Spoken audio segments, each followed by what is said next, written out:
I had taken a quick break about 2 months from competitive Pokemon, and well, I thought of returning. So I hopped onto Pokemon Showdown and tried to create a team, and I did create a team. But well, it was a mess. Oh hell no! Now, of course, this team looks amazing, especially with Asaruna Blood Moon and Iron Hands, two monsters under Trickroom. But there's a slight issue.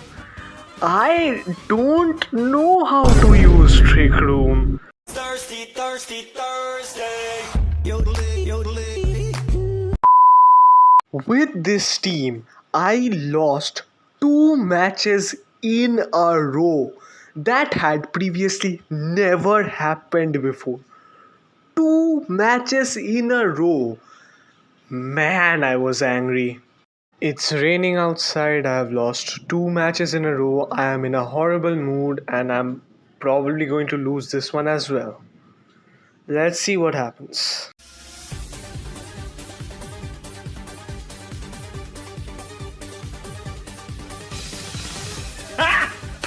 Got him!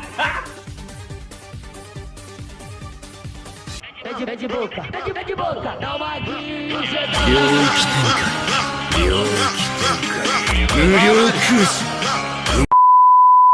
Yeah, once Trick Room was up, it was very easy and I swept without any problem, especially with both Ursaluna and Iron Hands on the field. The next team I was using also seemed to be using a Trick Room. Yes, the Parikarap could have been running the Wolfie set, but that doesn't really work well with this team, so I thought it was using a Trick Room. The match started and I went for the same set as I did last match, Protect Trick Room. And they seemed to be using Fake Out and Foul Play, which didn't really do much, but now it was my time to strike. But I was put to sleep by the Mungus, which really was not good. I can give Cresselia a safeguard to prevent sleep kind of shit, but I really need all the moves that Cresselia has, so I don't really know what to do here. 2,000 years later. Now, with both Pokemon awake and a maxed out Iron Hands, I could finally finish off the battle by knocking out her Chi-Yu. Well, that was a pretty uphill battle if you ask me. My next battle was against a team I actually had previously used, and let me tell you, Rillaboom went crazy. The first turn was a clean turn. The Ursaluna protected as I knew, and Rillaboom Grassy Slide in the off chance he didn't protect. While on the other hand, both Cresselia and Bronzong went for Trick Room. The next turn, the Ursaluna was sent to the Shadow Realm by Rillaboom, as Cresselia's ally switch saved Rillaboom from a Ice Spinner. Ogerpon also met the same fate, and from there I could close out the game pretty easily. From this match we can get two lessons. Number one, always have some sort of speed control, because if you don't, you're gonna get swept easily. As you could have seen, Ursaluna is a bloody monster under Trick Room, but outside of it, it could not even deal 1 HP of damage.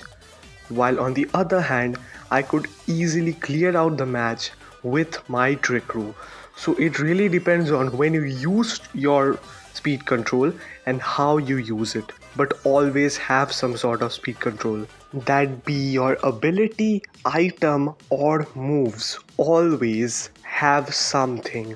And lesson number 2, always have a standout Pokemon.